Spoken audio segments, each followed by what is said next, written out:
पिछले वीडियो में हम लोगों ने डॉक्टर भीमराव अंबेडकर द्वारा लिखी गई पुस्तक अछूत कौन और कैसे पुस्तक के बारे में देखे थे। आज से हम लोग अंबेडकर द्वारा लिखी गई पुस्तक जाति का विनाश को देखेंगे। एक वीडियो में पूरी पुस्तक का उल्लेख नहीं हो सकता है, इसलिए इसे कई भागों में देखना होगा। आशा करते हैं कि आप लोगों को वीडियो अच्छा लगेगा, तो वीडियो को शुरू करते हैं।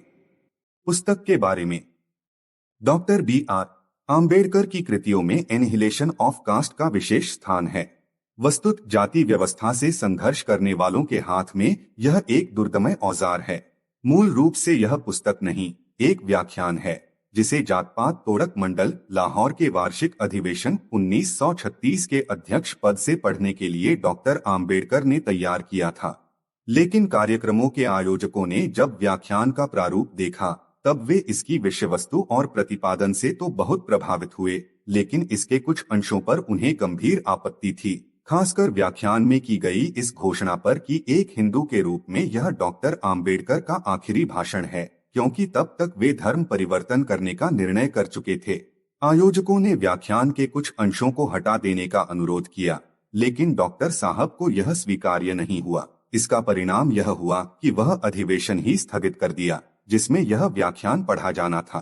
तब डॉक्टर अंबेडकर ने इन सभी तथ्यों के साथ इसे पुस्तिका के रूप में छपवाया। पहले संस्करण की कीमत 8 आने थी। पुस्तक इतनी शक्तिशाली थी कि इसने गांधी का ध्यान खींचा। गांधी ने अपने पत्र हरिजन में पुस्तक पर 2 टिप्पणियां लिखी। पहली टिप्पणी में उन्होंने लिखा, कोई भी सुधारक इस व्याख्यान की उपेक्षा नहीं कर सकता। जो रूढ़िवादी हैं, वे इसे पढ़कर लाभान्वित होंगे। इसका मतलब यह नहीं है कि व्याख्यान में आपत्ति करने योग्य कुछ भी नहीं है। इसे सिर्फ इसलिए पढ़ना चाहिए कि इस पर गंभीर आपत्ति की जा सकती है। डॉक्टर अंबेडकर हिंदुत्व के लिए एक चुनौती है। इसके जवाब में डॉक्टर अंबेडकर ने एक लंबा जवाब लिखा, जिसमें सिद्ध किया गया था कि गांधी जी के विचार कितने पोंगापंथी और तर्क विरुद्ध हैं। निष्कर्ष के रूप में उन्होंने लिखा, मेरी राय में हिंदू समाज को एक नैतिक पुनरुत्थान की जरूरत है, जिसे स्थगित करना खतरनाक है। डॉक्टर अंबेडकर द्वारा प्रतिपादित नैतिक पुनरुत्थान तो हुआ नहीं, उल्टे हम हिंदुत्व के सबसे बुरे दौर से गुजर रहे हैं। इस वातावरण में डॉक्टर अंबेडकर की यह पुस्तक दीपस्तंभ का काम करेगी, इसमें मुझे कोई संदेह नहीं है। सत्य को सत्य और असत्य को असत्य जानो। बुद्ध 1, जो तर्क नहीं करेगा वह धर्मांध है। जो तर्क नहीं कर सकता वह मूर्ख है। जिसमें तर्क करने का साहस नहीं है वह दास है। H. द्रमांड 2, 1 बुद्ध का उद्धरण धम्मपद और सुत्त निपात से उद्धृत किया गया है। 2 द्रमांड का उद्धरण अकादमिकल क्वेश्चंस 1805 के वॉल्यूम 1 की प्रस्तावना से लिया गया है। इन पंक्तियों के मूल लेखक सर विलियम द्रमांड 1770 29 मार्च 1828 हैं, न कि H. द्रमांड जैसा कि गलती से 1937 के संस्करण में प्रकाशित हुआ। इस बात की ओर S Anand, annihilation of caste the annotated critical edition के संपादक ने ध्यान दिलाया है। सर विलियम द्रमांड स्कॉटिश कूटनीतिज्ञ और संसद सदस्य थे। वे कवि और दार्शनिक भी थे।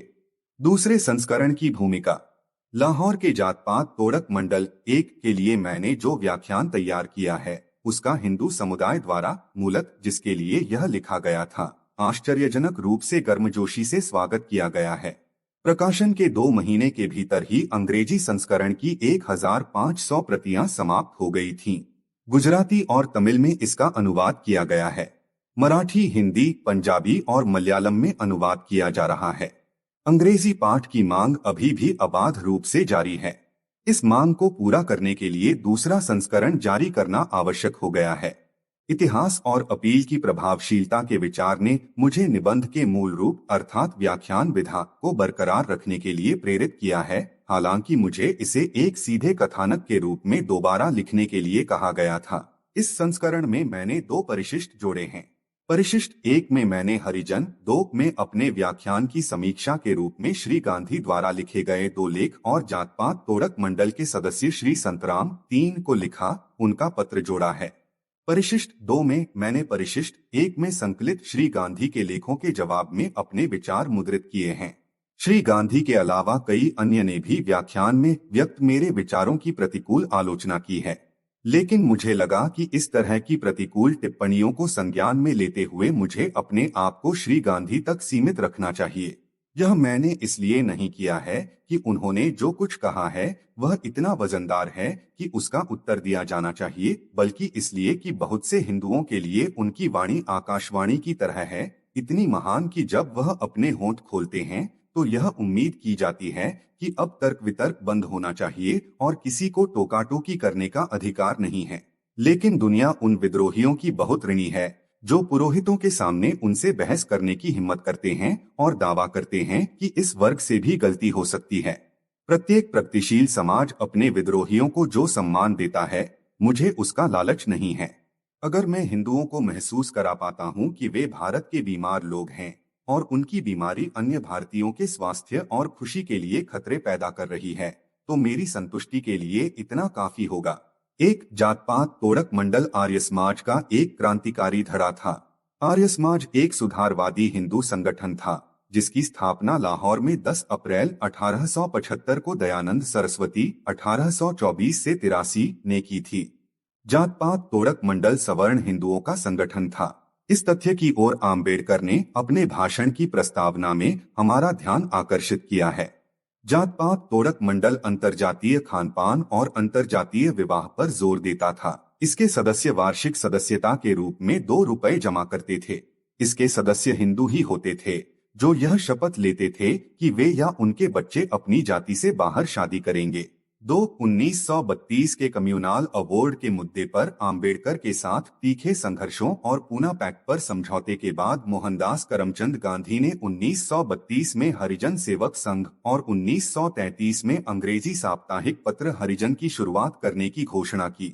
आम्बेडकर हरिजन शब्द का इस्तेमाल पसंद नहीं करते थे, अस्पृश्य शब्द इस्तेमाल करना पसंद करते थे या आधिकारिक अर्थों में डिप्रेस्ड क्लास के शब्द के इस्तेमाल पर जोर देते थे। उनके लिए अस्पृश्य शब्द एक समुदाय विशेष का द्योतक था। जो लोग वर्ण व्यवस्था के दायरे के भीतर थे, उनको आम्बेडकर उच्च जातीय या सवर्ण हिंदू के रूप में संबोधित करते थे और कभी-कभी उन्हें स्पृश्य भी कहते थे। 3 संतराम बीए जात पात तोड़क मंडल के एक संस्थापक सदस्य थे। उनका जन्म 14 फरवरी 1887 को पंजाब के होशियारपुर जिले के पुरानी बस्सी गांव में हुआ था। वे अपने नाम के आगे बीए लगाते थे। ऐसा वे जातिसूचक उपनाम को अस्वीकार करने के लिए करते थे। वैसे उनकी स्वयं की जाति कुम्हार थी। संतराम के अनुसार उनके गांव में कुम्हार जातियां बर्तन नहीं बनाती थीं, बल्कि व्यापार करती थीं। संतराम के पिता अपने गांव के पहले व्यक्ति थे जिन्होंने अपने बच्चों को शिक्षित किया, संपत्ति बनाई और प्रभावशाली व्यापार खड़ा किया। संपत्ति और व्यापार के सिलसिले में वे मध्य एशिया तक गए। संतराम की शादी 12 साल के उम्र में एक अशिक्षित लड़की से हुई। उन्होंने उस लड़की को पर्दे से मुक्त करके पढ़ना लिखना सिखाया। पहली पत्नी की मृत्यु के 5 वर्ष बाद सुंदरबाई प्रधान नाम की एक महाराष्ट्रियन बाल विधवा से उन्होंने 1929 में शादी की। 3 कारणों से यह शादी अत्यंत महत्वपूर्ण है। पहला, यह एक विधवा विवाह था। दूसरा, अंतरजातीय विवाह था और अंतरप्रांतीय विवाह था। सुंदरबाई 8 वर्ष की उम्र में बाल विधवा हो गई थीं। 1947 के बंटवारे के एक शरणार्थी के रूप में 101 वर्ष की उम्र में 1988 में संतराम का नई दिल्ली में निधन हुआ। जात पात तोड़क मंडल के साथ अपने पत्रों के आदान प्रदान के एक प्रसंग में अपनी प्रस्तावना में आम्बेडकर संतराम को मंडल की प्रेरक आत्मा और अग्रणी प्रकाशपुंज के रूप में याद करते हैं। तीसरे संस्करण की भूमिका। इस निबंध का दूसरा संस्करण 1937 में छपा और बहुत ही कम समय में समाप्त हो गया। एक नए संस्करण की मांग एक लंबे समय से बनी रही है। मेरा इरादा था कि अपने एक अन्य निबंध costs in India, there mechanism, genesis and development, Bharat में जातियां, उनका तंत्र, उत्पत्ति और विकास, एक जो इंडियन एंटीक्वेरी जनरल 2 के मई 1917 अंक में प्रकाशित हुआ था, को समाहित करते हुए इस निबंध को एक नया रूप दिया जाए। लेकिन चूंकि मेरे पास समय नहीं था और मैं ऐसा कर सकूंगा, इसकी संभावना बहुत कम है और इधर लोगों की ओर से इस निबंध की मांग बढ़ती जा रही है, इसलिए मैं इसे दूसरे संस्करण के मात्र पुनर्मुद्रण के रूप में प्रकाशित होने से संतुष्ट हूँ। मुझे यह जानकर बहुत खुशी है कि यह निबंध बहुत लोकप्रिय हुआ है और मुझे उम्मीद है कि यह उस उद्देश्य को पूरा करेगा जो इसका उद्देश्य था। B.R. आम्बेडकर, 1 दिसंबर 1944, 22 पृथ्वीराज रोड, नई दिल्ली। एक इस शोध पत्र को कोलंबिया विश्वविद्यालय के सेमिनार में आम्बेडकर ने 1916 में प्रस्तुत किया था, जो इंडियन एंटीक्वेरी जर्नल के मई 1917 के अंक में प्रकाशित हुआ था। इस हिंदी अनुवाद में उसे जोड़ दिया गया है। देखें, भारत में जातियां, उनका तंत्र, उत्पत्ति और विकास।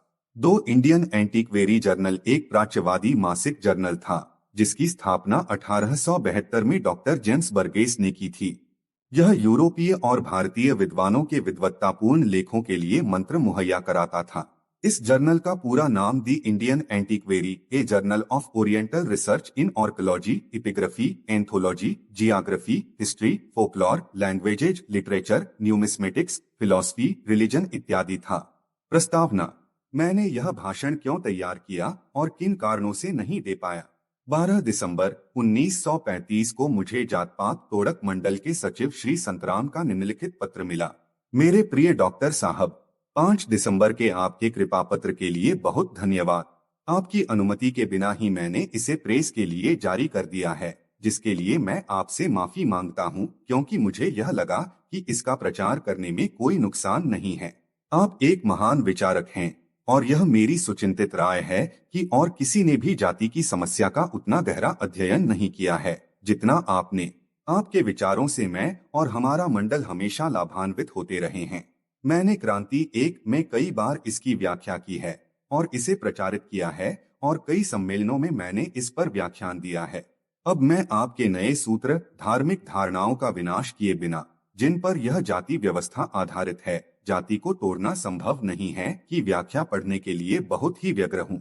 आपको जितनी जल्द सुविधा हो, कृपया विस्तार से इसकी व्याख्या करें, ताकि हम इस विचार को उठा सकें और प्रेस और अन्य मंचों से इस पर जोर दे सकें।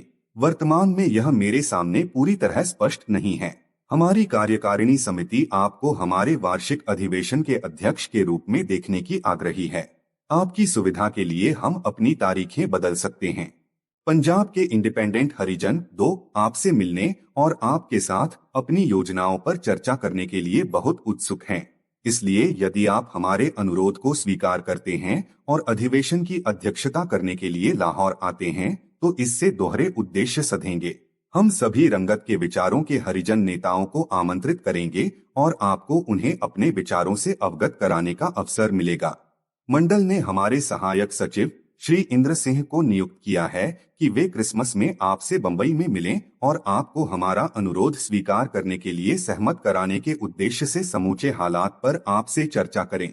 जात पात तोड़क मंडल, मुझे बताया गया था, सवर्ण हिंदू समाज सुधारकों का एक संगठन है, जिसका एक और एकमात्र उद्देश्य हिंदुओं के बीच से जाति व्यवस्था को खत्म करना है। एक नियम के रूप में मैं किसी ऐसे आंदोलन में कोई हिस्सा नहीं लेना चाहता जिसका संचालन सवर्ण हिंदुओं द्वारा किया जा रहा हो। सामाजिक सुधार के मामले में उनका दृष्टिकोण मेरे दृष्टिकोण से इतना अलग है कि उनके साथ चलना मैंने मुश्किल पाया है। दरअसल हमारी मतभिन्नता के कारण उनका साथ मुझे निहायत गैरपैदाइशी लगता है। इसलिए जब मंडल ने पहले मुझसे संपर्क किया, तो मैंने अध्यक्षता करने के लिए उनके निमंत्रण को अस्वीकार कर दिया। बहरहाल मंडल हार मानने वाला नहीं था और उसने अपने आमंत्रण को स्वीकार करने के लिए मुझ पर दबाव डालने के उद्देश्य से अपने सदस्यों में से एक को बंबई भेज दिया। अंत में मैं अध्यक्षता करने के लिए सहमत हो गया। अधिवेशन का आयोजन मंडल के मुख्यालय लाहौर में होना था। इस आयोजन को ईस्टर 3 में होना था, लेकिन बाद में इसे मई 1936 के मध्य तक स्थगित कर दिया गया। मंडल की स्वागत समिति ने अब अधिवेशन को रद्द कर दिया है। रद्द करने का नोटिस मेरे अध्यक्षीय व्याख्यान के छपने के काफी बाद आया। व्याख्यान की प्रतियां अब मेरे पास हैं। चूंकि मुझे अध्यक्ष पद से यह व्याख्यान पढ़ने का अवसर नहीं मिला, इसलिए जाति व्यवस्था द्वारा पैदा की गई समस्याओं पर मेरे विचारों को जानने का अवसर लोगों को नहीं मिला। जनता को इन विचारों से अवगत कराने के लिए और मेरे पास पड़ी मुद्रित प्रतियों का निपटान करने के लिए मैंने व्याख्यान की मुद्रित प्रतियां बाजार में उपलब्ध कराने का निर्णय किया है। 7 के पृष्ठों में उस व्याख्यान का पाठ है। 27/3/36। श्रद्धेय डॉक्टर जी, श्रीयुत संतराम को लिखित आपका 24वीं तारीख का पत्र हमें दिखाया गया है। इसे पढ़कर हम थोड़ा निराश हुए। शायद आप पूरी स्थिति से अवगत नहीं हैं जो यहाँ उत्पन्न हुई है। पंजाब के लगभग सभी हिंदू आपको इस प्रांत में आमंत्रित करने के खिलाफ हैं। जात पात तोड़क मंडल को कटुतम आलोचना का शिकार होना पड़ा है और सभी क्षेत्रों से कड़ी फटकार सुननी पड़ी है। सभी हिंदू नेताओं ने, जिनमें परमानंद 4 एमएलए, पूर्व अध्यक्ष हिंदू महासभा महात्मा हंसराज 5, डॉक्टर गोकलचंद नारंग, स्थानीय स्वशासन मंत्री राजा नरेंद्रनाथ एमएलसी आदि शामिल हैं, मंडल के इस कदम से खुद को अलग कर चुके हैं। इसके बावजूद जात पात तोड़क मंडल के संचालक, जिनमें प्रमुख हैं श्रीयुत संतराम, कठिन से कठिन परिस्थितियों के बीच भी आपको अध्यक्ष बनाने का विचार नहीं छोड़ने के लिए दृढ़ प्रतिज्ञ हैं। मंडल की काफी बदनामी हो चुकी है। इन परिस्थितियों में मंडल के साथ सहयोग करना आपका कर्तव्य हो जाता है। एक तरफ हिंदुओं द्वारा उनके सामने इतनी परेशानी और कठिनाई खड़ी की जा रही है और दूसरी तरफ आप भी उनकी कठिनाइयों को बढ़ाते हैं, तो यह उनके लिए दोहरी बदकिस्मती होगी। हमें उम्मीद है कि आप इस मामले पर विचार करेंगे और वह करेंगे जो हम सभी के लिए अच्छा है। इस पत्र ने मुझे बहुत उलझन में डाल दिया। मैं यह समझने में असमर्थ था कि व्याख्यान को छापने को लेकर कुछ रुपयों की खातिर मंडल मुझे नाराज क्यों करेगा। दूसरे, मुझे विश्वास नहीं हो सका कि सर गोकलचंद नारंग 6 जैसे व्यक्तियों ने अध्यक्ष के रूप में मेरे चयन का विरोध करते हुए इस्तीफा दे दिया है, क्योंकि मुझे सर गोकलचंद का निम्नलिखित पत्र मिला था। 5 मोंटगोमेरी रोड, लाहौर, 7/2/36। प्रिय डॉक्टर आम्बेडकर, मुझे जात पात तोड़क मंडल के कार्यकर्ताओं से यह जानकर प्रसन्नता हुई है कि आप ईस्टर की छुट्टियों के दौरान लाहौर में आयोजित होने वाले उनके अगले वार्षिक अधिवेशन की अध्यक्षता करने के लिए सहमत हो गए हैं। अगर आप मेरे साथ ठहरते हैं तो मुझे बहुत खुशी होगी। बाकी मुलाकात होने पर। सादर, जीसी नारंग। सच जो भी हो, मैं इस दबाव के आगे नहीं झुका।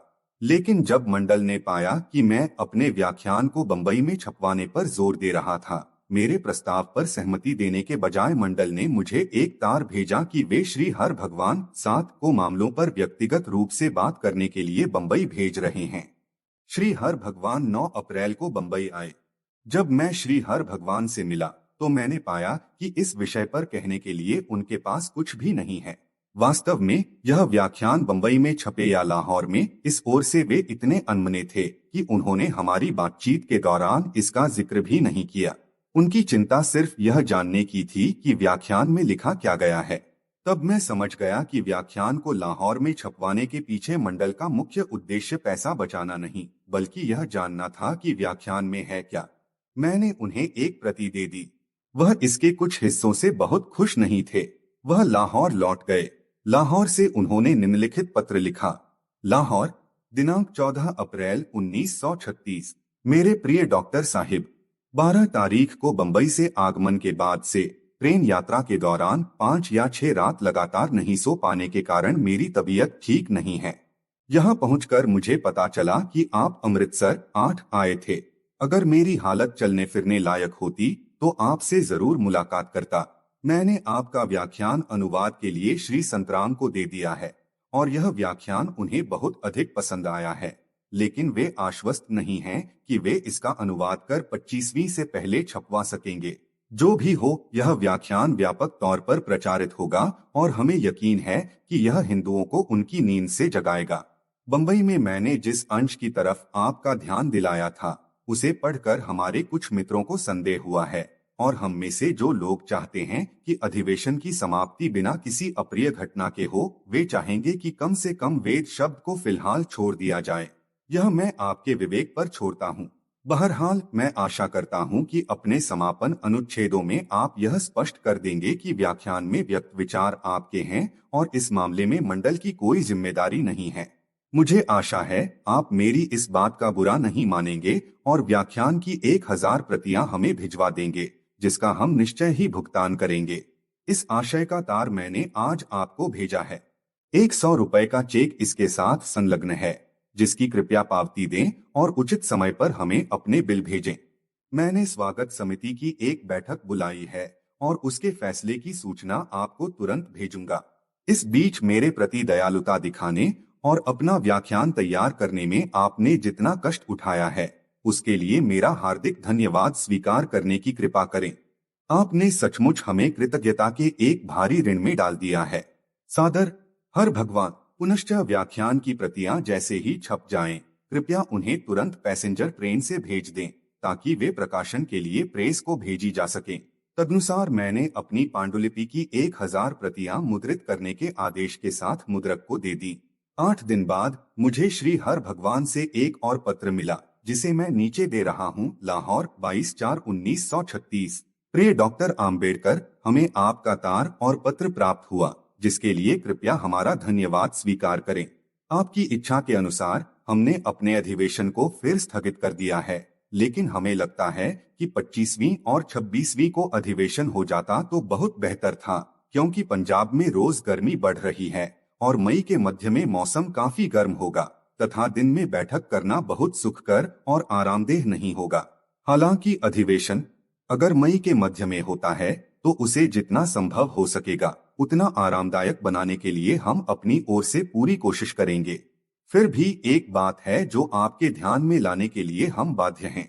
आपको याद होगा कि जब मैंने आपसे धर्म परिवर्तन के बारे में आपकी घोषणा पर अपने कुछ लोगों में गलतफहमी होने की ओर इशारा किया था, तब आपने मुझसे कहा था कि यह निसंदेह मंडल के दायरे से बाहर है और इस बारे में हमारे प्लेटफॉर्म से कुछ भी कहने का आपका इरादा नहीं है।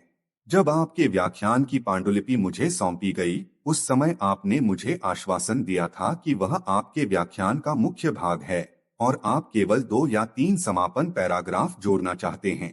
आपके व्याख्यान की दूसरी किस्त की प्राप्ति पर हम आश्चर्यचकित हैं कि यह इतना लंबा है कि हमें लगता है कि बहुत कम लोग इसे पूरा पढ़ेंगे।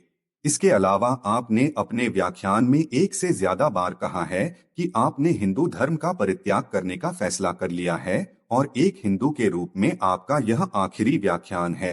9, आपने वेदों और हिंदुओं की अन्य धार्मिक पुस्तकों की नैतिकता और तर्कसंगता पर अनावश्यक हमला किया है और हिंदू धर्म के तकनीकी पक्ष पर विस्तार से विचार किया है, जिसका वर्तमान मुद्दे से कोई संबंध नहीं है। यह अंश इतना ज्यादा है कि आपके व्याख्यान के कुछ अंश अप्रासंगिक और मुद्दे से हटकर अलग हो गए हैं।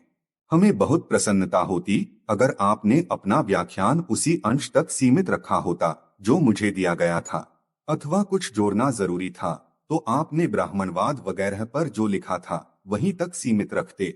व्याख्यान का आखिरी भाग, जिसमें हिंदू धर्म के संपूर्ण विनाश और हिंदुओं की पवित्र पुस्तकों की नैतिकता पर संदेह की चर्चा है और साथ ही हिंदुत्व के दायरे से बाहर आने की आपकी इच्छा के बारे में संकेत है, मुझे प्रासंगिक प्रतीत नहीं होता है। इसलिए मैं अधिवेशन के लिए जिम्मेदार लोगों की ओर से आपसे अत्यंत विनम्रतापूर्वक अनुरोध करता हूं कि उपर्युक्त अंशों को आप हटा दें और अपने व्याख्यान का समापन वहीं करें जहां उस प्रति में किया गया था जो मुझे दी गई थी, या ब्राह्मणवाद पर कुछ पैराग्राफ जोड़ दें। इस व्याख्यान को अनावश्यक रूप से उत्तेजक और चुभनदार बनाने की बुद्धिमत्ता पर हमें संदेह है। हम में से कई आपकी भावनाओं के हिस्सेदार हैं और हिंदू धर्म को नया स्वरूप देने के लिए आपके बैनर तले आने के लिए बहुत इच्छुक हैं। यदि आपने अपने पंथ के लोगों को एक साथ लाने का निर्णय किया होता तो मैं आपको आश्वस्त कर सकता हूं कि पंजाब के लोग सुधारकों की आपकी सेना में बड़ी संख्या में शामिल हो जाते। वास्तव में हमने सोचा था कि आप जाति व्यवस्था की बुराई को खत्म करने में हमारा नेतृत्व करेंगे, खासकर इसलिए कि आपने इस विषय का विस्तृत अध्ययन किया है और एक क्रांति लाकर तथा अपने को इस विराट प्रयास के केंद्र में रखकर हमारे हाथ मजबूत करेंगे। लेकिन आपने जो घोषणा की है उसका स्वभाव ऐसा है कि दोहराए जाने पर उसकी ताकत खत्म हो जाती है और वह एक घिसापिटा शब्द बन जाता है। इन परिस्थितियों में मैं आपसे अनुरोध करता हूं कि आप पूरे मामले पर विचार करें और यह कहकर अपने व्याख्यान को और अधिक प्रभावशाली बनाएं कि अगर हिंदू इस दिशा में ईमानदारी से काम करने के इच्छुक हैं, तब भी जब उन्हें अपने परिवार के लोगों और अपनी धार्मिक धारणाओं का परित्याग करना पड़े तो जाति व्यवस्था के विनाश में एक नेतृत्वकारी भूमिका निभाने में आपको खुशी होगी। इस बिंदु पर जब हम काफी खर्च कर चुके हैं और दुविधा का शिकार भी हैं, आप हमारी मदद करें और लौटती डाक से बता सकें कि आप उपर्युक्त के अनुसार अपने व्याख्यान को सीमित करने के लिए सहमत हो गए हैं, तो मैं कृतज्ञ रहूंगा। लेकिन यदि आप अभी भी व्याख्यान की मूल प्रति को ही छापने का आग्रह करते हैं तो हमें बहुत अफसोस है कि इस अधिवेशन का आयोजन करना संभव नहीं होगा, बल्कि यही हमारे लिए उचित भी होगा और हम इसे अनिश्चित काल के लिए स्थगित करना पसंद करेंगे, यद्यपि बार बार स्थगित करने से हमारी साख समाप्त हो जाएगी। बहरहाल हम यह स्पष्ट करना चाहेंगे कि जाति व्यवस्था पर इतनी अद्भुत पुस्तक लिखकर जो अभी तक के समस्त लेखन को पीछे छोड़ देती है और कह सकते हैं कि यह एक मूल्यवान विरासत साबित होगी। आपने हमारे हृदयों में एक स्थान बना लिया है। इसे तैयार करने में आपने जो कष्ट उठाया है उसके लिए हम हमेशा आपके ऋणी रहेंगे। आपकी उदारता के लिए बहुत बहुत धन्यवाद और सर्वोत्तम शुभकामनाओं के साथ आपका निष्ठापूर्वक हर भगवान। मैंने इस पत्र का निम्नलिखित उत्तर भेजा। प्रिय श्री हर भगवान, आपका 22 अप्रैल का पत्र प्राप्त हुआ। यह जानकर मुझे अफसोस हुआ कि यदि मैं अपने व्याख्यान को यथावत छपवाता हूं तो जात पात तोड़क मंडल की स्वागत समिति अधिवेशन को अनिश्चित काल के लिए स्थगित करना पसंद करेगी। उत्तर में मुझे आपको यह सूचित करना है कि अगर मंडल चाहता है कि मैं अपने व्याख्यान को उसकी परिस्थितियों के अनुसार ढालते हुए उसमें काट छांट कर दूं, तो मैं भी चाहूंगा कि सम्मेलन को रद्द कर दिया जाए। अस्पष्ट शब्दों का इस्तेमाल करना मुझे पसंद नहीं है। मेरा निर्णय आपको पसंद नहीं आएगा, लेकिन मैं अधिवेशन की अध्यक्षता करने का सम्मान पाने की खातिर उस स्वतंत्रता का परित्याग नहीं कर सकता जो प्रत्येक अध्यक्ष को अपना व्याख्यान तैयार करने में होनी ही चाहिए। मंडल को खुश करने के लिए मैं उस कर्तव्य का परित्याग नहीं कर सकता जो हर अधिवेशन के अध्यक्ष का होता है। अधिवेशन को वह दिशा देना जो उसकी नजर में सही और उचित है। यह मामला सिद्धांत का है और मुझे लगता है कि इसमें किसी भी तरह का कोई भी समझौता नहीं किया जाना चाहिए। स्वागत समिति द्वारा किया गया निर्णय उचित है या नहीं, इस संबंध में मैं किसी प्रकार की बहस नहीं कर रहा हूँ।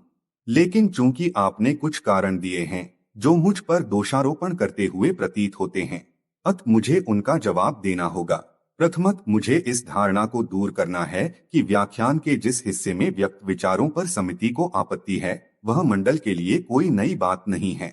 श्री संतराम के पत्रों में से एक के जवाब में मैंने कहा था कि जाति व्यवस्था को तोड़ने का असली तरीका अंतरजातीय भोजन और अंतरजातीय विवाह नहीं, बल्कि उन धार्मिक धारणाओं को नष्ट करना है जिन पर यह व्यवस्था टिकी हुई है। तो यह उन्हें एक नई बात लगी थी और उन्होंने कहा था कि इस बात को अपने व्याख्यान में मुझे विस्तार से पेश करना चाहिए। मुझे विश्वास है श्री संतराम इसकी पुष्टि करेंगे। श्री संतराम के इस आमंत्रण के प्रत्युत्तर में मैंने सोचा कि मैंने जो बात एक वाक्य में कह दी थी उसे अपने व्याख्यान में विस्तार से रखूं। इसलिए आप ऐसा नहीं कह सकते कि व्याख्यान में व्यक्त विचार नए हैं। किसी भी स्थिति में वे श्री संतराम के लिए नए नहीं हैं, जो आपके मंडल की प्रेरक आत्मा और अग्रणी प्रकाशपुंज हैं। लेकिन मैं और आगे जाकर कहता हूं कि मैंने अपने व्याख्यान के इस हिस्से को केवल इसलिए नहीं लिखा कि मुझे लगा कि ऐसा करना वांछनीय होगा। मैंने इसे इसलिए लिखा क्योंकि मेरे विचार में तर्क को उसकी पूर्णता तक पहुंचाने के लिए यह बिल्कुल जरूरी था। यह पढ़कर मैं हैरान हूं कि व्याख्यान के इस अंश पर आपकी समिति को आपत्ति है कि यह अप्रासंगिक और मुद्दे से हटकर है। आप मुझे यह कहने की इजाजत दें कि मैं वकील हूं और प्रासंगिकता के नियम आपकी समिति के किसी भी सदस्य जितने मुझे भी पता हैं। मैं जोर देकर कहता हूं कि व्याख्यान के जिस भाग पर आपत्ति की गई है वह न केवल बेहद प्रासंगिक है बल्कि वह महत्वपूर्ण भी है। यह व्याख्यान के उस हिस्से में है जिसमें मैंने जाति व्यवस्था को तोड़ने के तरीकों पर चर्चा की है। हो सकता है कि जाति को नष्ट करने के सर्वोत्तम उपाय के बारे में जिस निष्कर्ष पर मैं पहुंचा हूं वह चौंका देने वाला और दर्दनाक है। आप कह सकते हैं कि मेरा विश्लेषण गलत है, लेकिन आप यह नहीं कह सकते हैं कि एक ऐसे व्याख्यान में जो जाति की समस्या से संबंधित है इस बारे में चर्चा करने के लिए मैं स्वतंत्र नहीं हूं कि जाति को कैसे नष्ट किया जा सकता है। आपकी दूसरी शिकायत यह है कि व्याख्यान बहुत लंबा हो गया है। इसके लिए मैंने व्याख्यान में ही अपने आप को दोषी ठहराया है, लेकिन वास्तव में इसकी जिम्मेदारी किस पर है? बात शायद यह है कि इस मामले में आपका पदार्पण काफी देर से हुआ है। अन्यथा आपको पता होता कि मूलतः मैंने अपनी सुविधा के लिए एक संक्षिप्त व्याख्यान लिखने की योजना बनाई थी, क्योंकि मेरे पास न तो समय था और न ही एक विस्तृत प्रबंध तैयार करने में खुद को लगा सकने की ऊर्जा। मंडल ने ही मुझे इस विषय पर विस्तार से प्रकाश डालने के लिए कहा था और मंडल ने ही जाति व्यवस्था से संबंधित प्रश्नों की एक सूची मुझे भेजी थी और कहा था कि अपने व्याख्यान में मैं उन प्रश्नों का उत्तर दूं, क्योंकि ये वे सवाल थे जो मंडल और उसके विरोधियों के बीच वाद विवाद में अक्सर उठते थे और जिनका संतोषजनक जवाब देना मंडल के लिए मुश्किल हो जाता था। मंडल की इस इच्छा को पूरा करने के प्रयास में ही व्याख्यान इतना लंबा हो गया है। मैंने जो कहा है उसे ध्यान में रखते हुए मुझे यकीन है कि आप इस बात से सहमत होंगे कि व्याख्यान के लंबा हो जाने के लिए जिम्मेदार मैं नहीं हूँ। मुझे उम्मीद नहीं थी कि मैंने हिंदू धर्म के विनाश की बात कही है, इसलिए आपका मंडल इतने सोच में पड़ जाएगा। मैं समझता था कि मूर्ख ही शब्दों से घबराते हैं, लेकिन लोगों के मन में किसी तरह की गलतफहमी न पैदा हो, इसलिए इस बात की व्याख्या करने में मैंने काफी मेहनत की है कि धर्म और धर्म के विनाश से मेरा अभिप्राय क्या है। मुझे यकीन है कि मेरा व्याख्यान पढ़ लेने के बाद किसी को गलतफहमी नहीं हो सकती।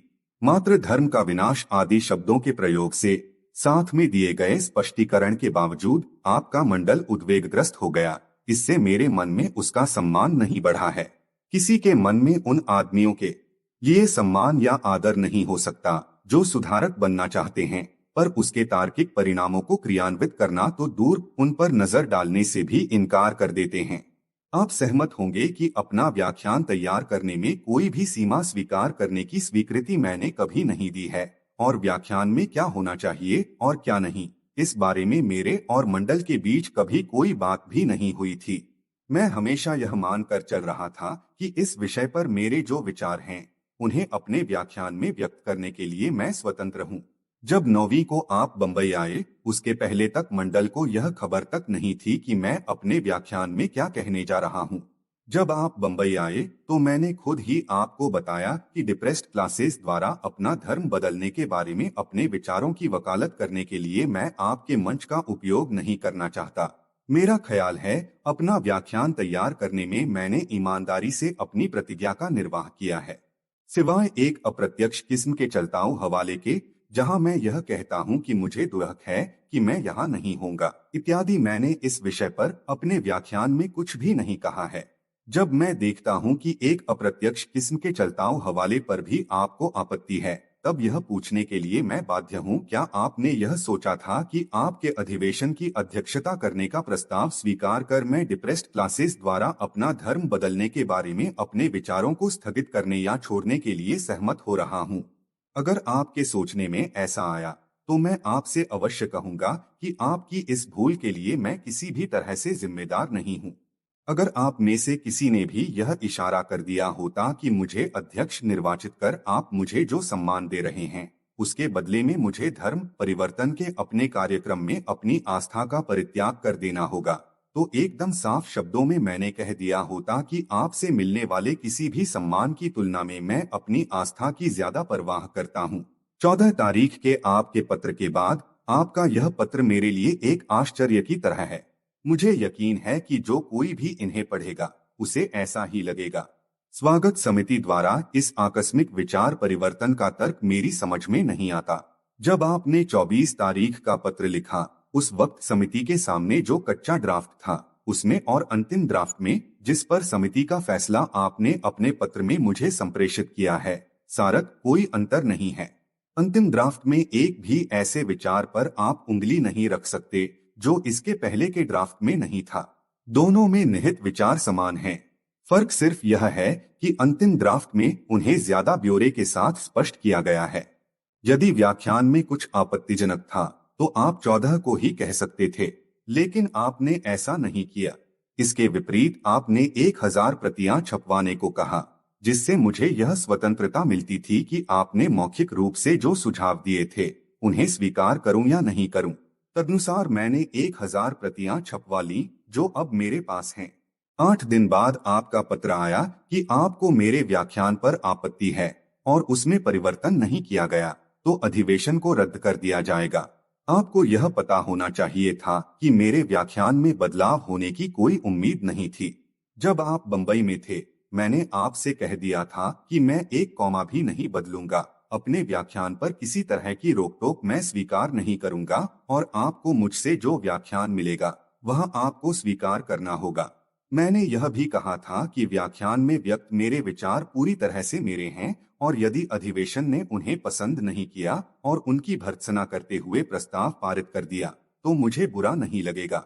मेरे विचारों के लिए आपके मंडल को जिम्मेदार न होना पड़े और इस उद्देश्य से भी कि आपके अधिवेशन के साथ मेरा साहचर्य बहुत अंतरंग न बन जाए, मैंने आपको सुझाव दिया था कि मेरे व्याख्यान को अध्यक्षीय व्याख्यान के बजाय उद्घाटन व्याख्यान के रूप में ग्रहण किया जाए तथा अधिवेशन की अध्यक्षता करने और प्रस्तावों से निपटने के लिए मंडल कोई अन्य व्यक्ति खोज ले। 14 को इस पर निर्णय लेने के लिए आपकी समिति से बेहतर और कोई नहीं हो सकता था, परंतु समिति ऐसा करने में अक्षम रही और इस बीच छपाई का खर्च हो गया, जिसे आपकी समिति थोड़ी और दृढ़ता के साथ काम करती तो बचाया जा सकता था। मुझे पक्का विश्वास है कि मेरे व्याख्यान में व्यक्त विचारों का आपकी समिति के निर्णय से कुछ भी लेना देना नहीं है। मेरे पास यह मानने के कारण है कि अमृतसर में संपन्न सिख प्रचार सम्मेलन में मेरी उपस्थिति आपकी समिति के इस निर्णय की पृष्ठभूमि में है। 14 और 22 अप्रैल के बीच अचानक समिति का विचार बदल जाने की कोई और संतोषजनक व्याख्या नहीं की जा सकती। बहरहाल मैं इस विवाद को आगे बढ़ाना कतई नहीं चाहता और आपसे तुरंत यह घोषणा करने का अनुरोध करता हूं कि सम्मेलन का जो सत्र मेरी अध्यक्षता में होने वाला था उसे रद्द किया जाता है। मेरी सारी विनम्रता अब जाती रही है और अब यदि आपकी समिति मेरे व्याख्यान को यथावत स्वीकार करने के लिए राजी हो जाती है तब भी अधिवेशन की अध्यक्षता करने के लिए मैं सहमत नहीं हो सकता। यह व्याख्यान तैयार करने में मैंने जितना श्रम किया है उसकी सराहना करने के लिए आपका शुक्रिया अदा करता हूँ। इस श्रम से और किसी को लाभ हुआ हो या नहीं, मैं निश्चित रूप से लाभान्वित हुआ हूँ। मुझे अफसोस सिर्फ इस बात का है कि जब मेरा स्वास्थ्य इस भार को उठाने लायक नहीं था, मुझसे यह कठोर श्रम करवाया गया। आपका निष्ठापूर्वक B.R. आम्बेडकर। यह पत्र व्यवहार उन चीजों को प्रकाश में ले आएगा जिनके कारण मंडल द्वारा अध्यक्ष के रूप में मेरी नियुक्ति को रद्द कर दिया गया और पाठक उसे दोषी ठहराने की स्थिति में होगा, जो इसका सही रूप में उपयुक्त पात्र है। मेरा विश्वास है कि यह पहली बार है जब स्वागत समिति ने अध्यक्ष की नियुक्ति को इसलिए रद्द कर दिया है कि वह उसके विचारों का समर्थन नहीं करती। लेकिन ऐसा हो या न हो, मेरे जीवन में यह निश्चय ही पहली बार हुआ है जब सवर्ण हिंदुओं के सम्मेलन की अध्यक्षता करने के लिए मुझे आमंत्रित किया गया था। लेकिन सवर्ण हिंदुओं के सुधारक समूह और आत्मसम्मान पूर्ण अस्पृश्यों के बीच एक ऐसे संबंध से कोई क्या उम्मीद कर सकता है जो इतना दुखद है कि पहला अपने रूढ़िवादी साथियों को अलगाने के लिए इच्छुक नहीं है और दूसरे के पास इसके सिवाय कोई और विकल्प नहीं है कि सुधारों को कार्यान्वित किया जाए। B.R. आम्बेडकर। राजगृह, दादर, बंबई, 15 मई 1936। एक क्रांति 1929 से 1947 का संपादन संतराम करते थे। यह उर्दू की मासिक पत्रिका थी जो लाहौर से निकलती थी। संतराम इसके मुख्य संपादक थे। संतराम के अनुसार यह बहुत ही लोकप्रिय पत्रिका बन गई थी। क्रांति एकमात्र उर्दू पत्रिका थी जो आम्बेडकर के भाषणों की रिपोर्ट प्रकाशित करती थी। 1932 की शुरुआत से मोहनदास करमचंद गांधी हरिजन शब्द का प्रयोग भगवान के बच्चे की उपाधि के अर्थ में पितृसुलभ तरीके से अस्पृश्यों के लिए करते थे। ब्रिटिश सरकार 1916 के बाद औपचारिक शब्दावली डिप्रेस्ड क्लास का इस्तेमाल करने लगी। इसका पहली बार इस्तेमाल बॉम्बे गजेटियर के पहले वॉल्यूम 1877 में किया गया था। भारत सरकार के अधिनियम 1935 द्वारा डिप्रेस्ड क्लास की जगह शेड्यूल्ड कास्ट शब्द का इस्तेमाल किया जाने लगा। तब से लेकर आज तक सरकारी कामकाज में इसी का इस्तेमाल किया जाता है। हरिजन शब्द के इस्तेमाल को आम्बेडकरवादियों और दलित आंदोलन ने सख्ती से खारिज किया। 3 ईसाई धार्मिक ग्रंथ के अनुसार सूली पर लटकाए जाने के तीसरे दिन मृत ईसा पुनर्जीवित हो गए थे। इस पुनर्जीवन को ईसाई ईस्टर दिवस या ईस्टर रविवार के रूप में मनाते हैं। यह दिन गुड फ्राइडे के 2 दिन बाद आता है। 4 भाई परमानंद 4 नवंबर 1876 8 दिसंबर 1947 ने सामाजिक जीवन में विविध भूमिकाएं निभाई। उनका जन्म लाहौर में हुआ था। लाला लाजपत राय और लाला हरदयाल के प्रभाव में उन्होंने आर्य समाज के साथ काम करना शुरू किया। बाद में और दक्षिण पंथ की ओर बढ़ते हुए आर्य समाज के वैदिक मिशनरी बन गए और उपदेश देने के लिए विश्व, दक्षिण अफ्रीका, गुयाना, मार्टिन्यू, संयुक्त राज्य अमेरिका, दक्षिणी अमेरिका की यात्रा की और गदर पार्टी के संस्थापक सदस्य बन गए। यह पार्टी भारत ब्रिटिश सत्ता को उखाड़ फेंकना चाहती थी। आज वे हिंदू महासभा को नेतृत्व देने और हिंदुत्व के उन्नायक के रूप में जाने जाते हैं। 5 महात्मा हंसराज 19 अप्रैल 1864 14 नवंबर 1938 शिक्षित हिंदुओं की उस धारा की पहली पीढ़ी में थे जो आर्य समाज के साथ जुड़ी थी। बाद में वे दयानंद एंग्लो वैदिक कॉलेज लाहौर के प्राचार्य बने। इस पद पर वे 1888 से 1911 तक रहे। 6 गोकलचंद नारंग 1878 से 1969 आर्य समाज के डीएवी कॉलेज से जुड़े हुए थे। 7 हर भगवान का पूरा नाम हर भगवान सेठी था। हो सकता है कि जात पात तोड़क मंडल की सदस्यता के लिए उन्होंने जाति सूचक बनिया उपनाम सेठी छोड़ दिया हो। इन्होंने जात पात तोड़क मंडल के सचिव के रूप में काम किया। संतराम के सहयोगी के रूप में वे घनिष्ठता से जातीय भेदभावों की समाप्ति के आंदोलन के साथ जुड़े हुए। 1976 में उनकी मृत्यु हुई। वे बंटवारे के बाद संतराम की तरह लाहौर से दिल्ली आ गए थे। 8, 13, 14 अप्रैल 1936 को डॉक्टर आम्बेडकर ने अमृतसर में सिख प्रचार सम्मेलन में हिस्सेदारी की। अपने भाषण में उन्होंने सिख समुदाय के भीतर की समानता के सिद्धांत की सराहना की थी। 9 इसे आम्बेडकर द्वारा 13 अक्टूबर 1935 में येवला, महाराष्ट्र में डिप्रेस्ड क्लास के सम्मेलन में दिए गए भाषण के संदर्भ में भी देखा जाना चाहिए, जिसमें उन्होंने कहा था कि यह मेरा दुर्भाग्य था कि मैं अस्पृश्यता के कलंक के साथ पैदा हुआ। हालांकि इसमें मेरा कोई दोष नहीं था, लेकिन मैं एक हिंदू के रूप में मरूंगा नहीं, यह मेरे हाथ में है।